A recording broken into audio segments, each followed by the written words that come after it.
Welcome sa ating channel. Ito po ang inyong Car Doctor Jess Garcia. Ating pong pag-uusapan ngayon na may kinalaman sa brake shader ng ating mga sasakyan. Ano po ba ang ibig sabihin ng brake shader? Ang brake shader po, kapag tayo'y tumatakbo, nagda-drive, halimbawa, ang takbo natin ay nasa 60 km per hour at bigla tayo nagpreno. Naramdaman natin na ang parang brake pedal ay gumagalaw at ang ating steering wheel ay bahagyang gumagalaw. Yan po ay senyales na merong brake shader ang ating sasakyan. Paano po ba ayusin ito? Simple lamang.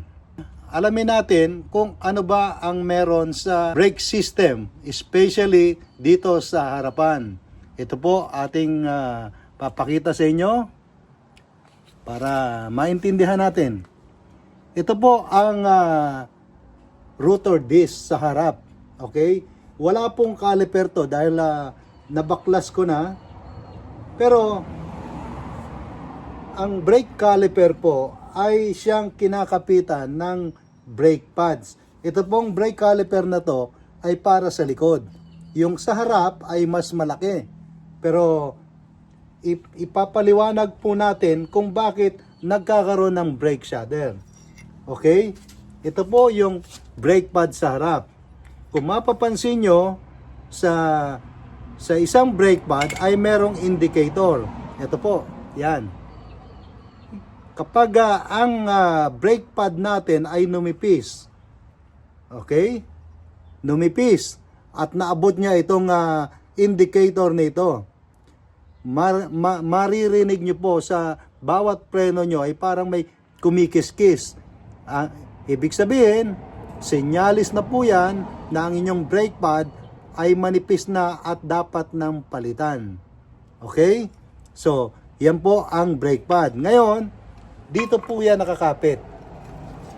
Yung brake pad na yan, nakakapit yan dito sa rotor disc.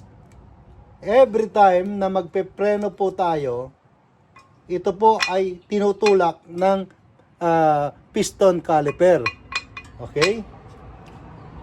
Tinutulak po yan para huminto ang ating sasakyan. Ngayon, bakit po nagkakaroon ng brake shader?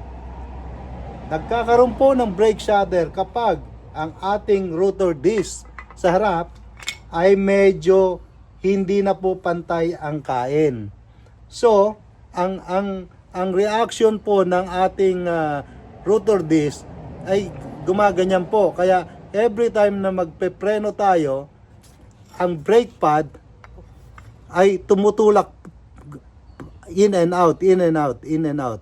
Dahil ito pong ating disc ay hindi na siya pantay. So, para po ma-fix o maayos ang brake shader, kinakailangan po nating ipamachine ang rotor disc or di kaya ay ating palitan. So, sa pamagitan niyan, maaayos natin ang ating problema na may kinalaman sa brake shader. Posible rin po na dahilan ay ang ating wheel hub. Ito po yung wheel hub. Tatanggalin natin tong disc. Yan. Posible rin po dahil ito po ay nakakapit dito sa wheel hub. Kung okay to, halimbawa napalitan na natin, no?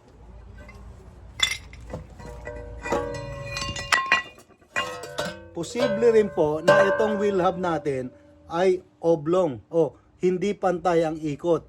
So, gumaganyan din po yan. So, maapektuhan din ang ating rotor disc. So, yan ang isa sa mga dahilan kung bakit tayo merong brake shader sa ating mga sasakyan. So, simpleng-simple lamang po palitan ang rotor disc ng ating sasakyan. Tatanggalin nyo lang po yung brake caliper. Halimbawa, ito po, brake caliper. May tornilyo po yan dito. Depende sa model na yung sasakyan. Merong 17 at meron ding 14. Okay? So, pero mas common, number 17 po ang labing ginagamit para matanggal itong brake caliper bago natin matanggal ang rotor disc ng ating mga sasakyan. So, ganyan lang po kasimple ang pagpapalit ng rotor disc ng ating mga sasakyan para ma-fix ang problema na tinatawag na brake shudder. So, sana po nakapagbigay tayo ng konting kaalaman sa inyo about sa brake shudder ng inyong sasakyan. Make sure na pag nagpalit kayo ng rotor disc, magpalit din kayo ng brake pad. Kasi ang lumang brake pad natin, medyo hindi na po yan pantay. Unless kung makapal pa siya, pwede po nating liyahin para pumantay at ibalik ang lumang brake pad. Pero kung medyo may kanipisa na, mas mainam na palitan na rin ang brake pad kasabay ng pagpapalit ng ating rotor disc. Sa pamagitan niyan, mapipix natin ang brake shudder.